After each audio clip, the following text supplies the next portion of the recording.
The round of 16 has come and gone, and boy, did those tires wear at Bristol this weekend.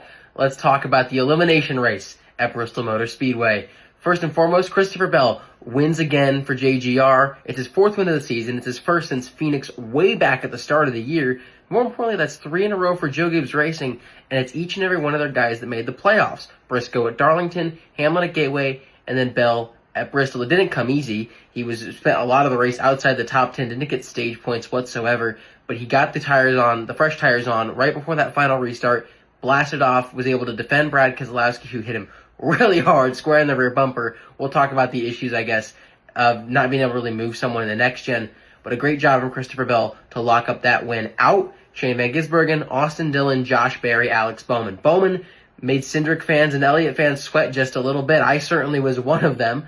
But as for SVG and for Austin Dillon, they didn't really show up to the racetrack, and Josh Berry once again ended his race behind the wall. A terrible, horrible, no good, very bad round of 16 for Josh Berry. Everyone had trouble in this race. Kyle Larson got into some trouble, Denny Hamlin, Bubba Wallace, but the big one, I just teased it earlier, Austin Cindric was phenomenal all night, did everything he needed to do until 43 laps to go. Car catches on fire, and now he's having to come down pit road. He ended up being like +1 at a point when Alex Bowman got the second. He was the next guy out should Bowman had won that race, and it looked like for a second Bowman was going to have the chance, but he didn't have the tire life, and the cautions did not fall his way. Let's talk Chase Elliott. His woes are continuing here. He was the one guy to finish top 20 every single week. That stopped at Watkins Glen.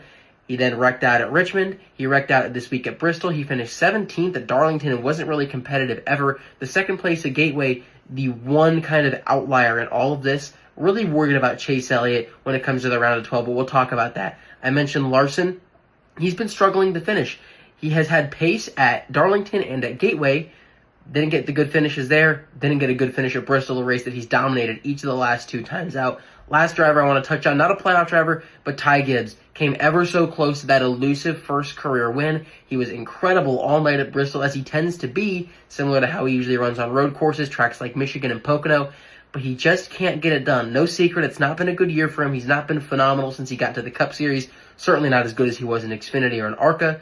When is it going to happen for Ty Gibbs? A lot of people thought this year would be the year.